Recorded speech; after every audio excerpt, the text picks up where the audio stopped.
مستانی کی طبیعت عجیب نوعیت کی تھی۔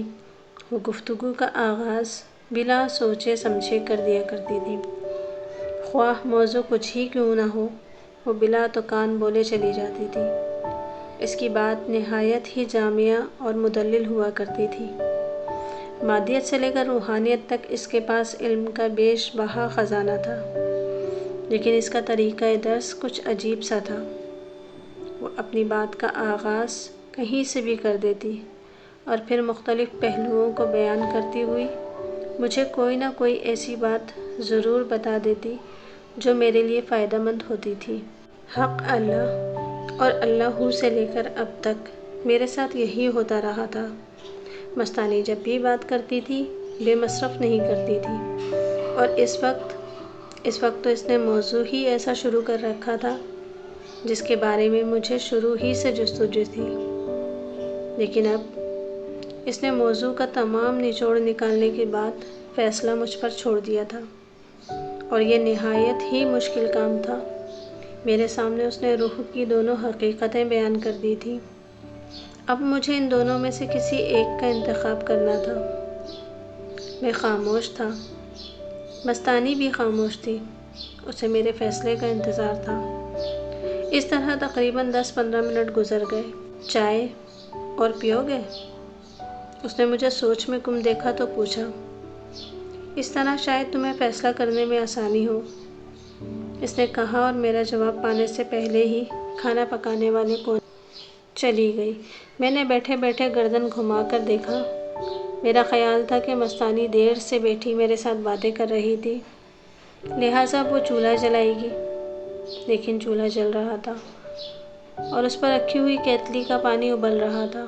وہاں پہلے ہی ایک دوسری مستانی بیٹھی چائے بنانے میں مصروف تھی، اور پھر وہ مستانی جو میرے پاس سے اٹھ کر گئی، اس بیٹھی ہوئی مستانی کے جسم میں اس طرح سے سما گئی کہ وہ اب ایک ہی معلوم دے رہی تھی۔ مستانی کا دوسرا وجود میرے لیے باعث حیرت تھا۔ ایک بار پہلے بھی مجھے اس قسم کا مشاہدہ ہو چکا تھا۔ مستانی کا دوسرا وجود، کیا وہ اس کی روح ہے؟ میں نے سوچا، کیا مستانی کو اپنی روح پہ قابو ہے؟ ہاں، یہی بات ہے، میرے دل نے تائید کی۔ جب ہی تو اندیکھی دنیا کی سیر کرتی ہے، جب ہی تو وہ ذات الہی کے حضور میں سرخرو ہے، جب ہی تو ہر کام اس کے لیے آسان ہے۔ وقت اور زمانہ اس کے قدموں سے لپٹ کر چلتا ہے، مادی اور غیر مادی اشیاء اس کے اشاروں پر ناچتی ہیں، اور پھر میں نے فیصلہ کر لیا۔ مستانی مٹی کے 2 پیالوں میں بغیر دودھ کی چائے لے کر آئی۔ اس نے ایک پیالہ مجھے دے دیا اور دوسرے پیالہ ہاتھ میں لیے ہوئے پھر تکیے کے سہارے پہلے ہی کی طرح بیٹھ گئی۔ اگر میں اپنی روح پر قابو حاصل کر لوں، اسے اپنے تابع بنا لوں تو؟ میں نے پوچھا، تو بہت ہی جلد تمہارا حق تعالیٰ سے رابطہ قائم ہو جائے گا۔ میرا محبوب تمہیں کون سی سمت سے نوازے گا مجھے اس کا علم نہیں، مستانی نے خوش ہو کر کہا، لیکن تم اس کے محبوب ضرور بن جاؤ گے، اور جو اس کا محبوب ہوتا ہے، جس پر اس کی رحمت کا سایہ ہو جائے، یہ دنیا اس کی ٹھوکروں میں ہوتی ہے۔ تو پھر تم مجھے اپنی ہی روح کا تابع بنا دو، مجھے اپنی ہی روح پر قابض کر دو۔ میں نے فیصلہ کن لہجے میں کہا، مبارک ہو خان، مبارک ہو۔ وہ والہانہ خوشی سے بولی، یہ میرے محبوب کا کرم ہے کہ اس نے تمہارے دماغ میں یہ بات ڈالی۔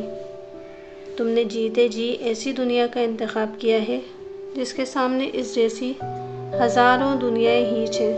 تم نے یہ فیصلہ کر کے میرے شریک حیات بننے کا حق ادا کر دیا ہے۔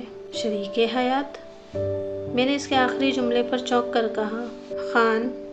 وہ اسی طرح والہانہ خوشی سے بولی، تو نے ثابت کر دیا ہے تجھے مجھ سے سچا عشق ہے، اور میرے محبوب کا منشا بھی یہی ہے کہ میں ابدی زندگی کے لیے بھی ایک ایسا ساتھی چن لوں جو وہاں میرے ساتھ رہ سکے۔ مستانی کی یہ بات سن کر شریک حیات والی بات میری سمجھ میں آ گئی۔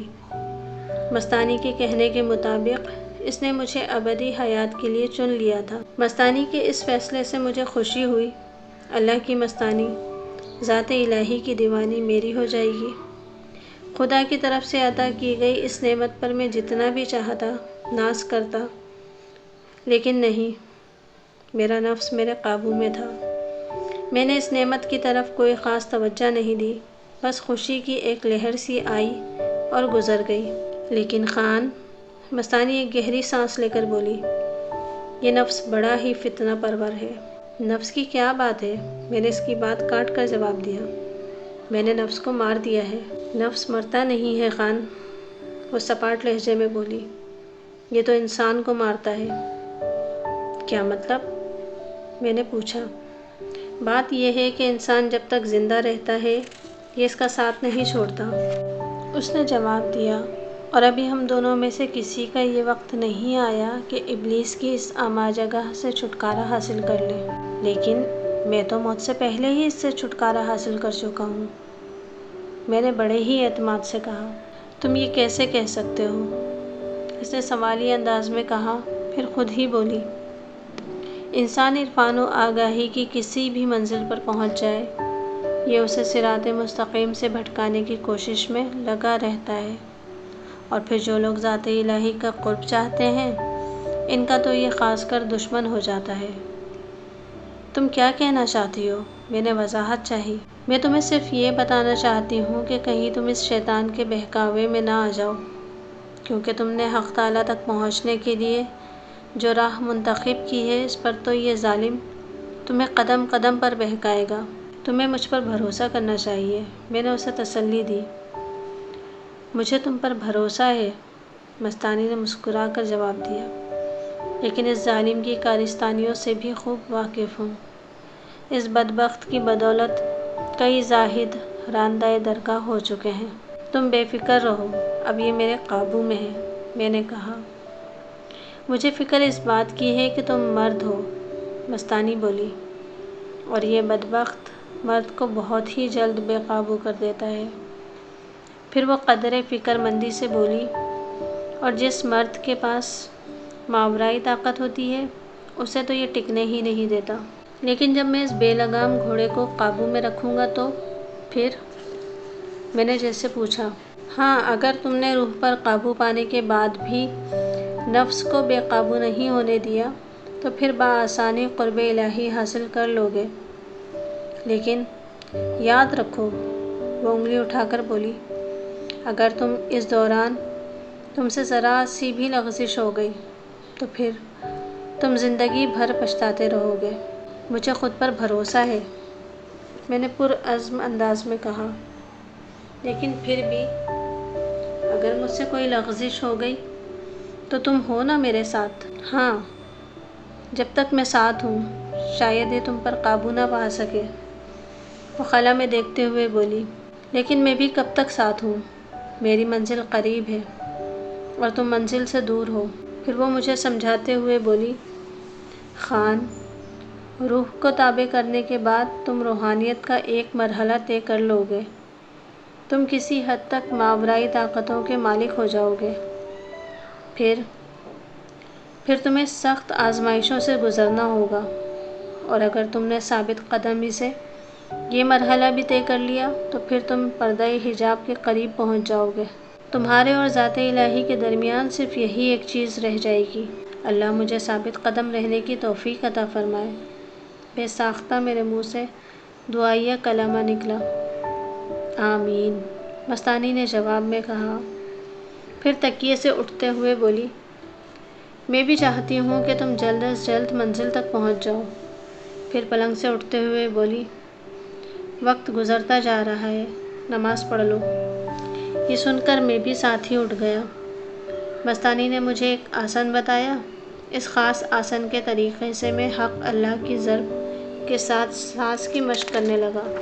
جب میں اپنے جسم کو ڈھیلا چھوڑ کر حق اللہ کے قاف کے ساتھ سانس روکتا تھا تو بڑی دشواری ہوتی تھی، لیکن وقت کے ساتھ ساتھ اپنی دشواری پر قابو پاتا چلا گیا۔ میں حق اللہ کے ساتھ سانس اندر لیتا تھا اور اللہ کے ساتھ خارج کرتا تھا۔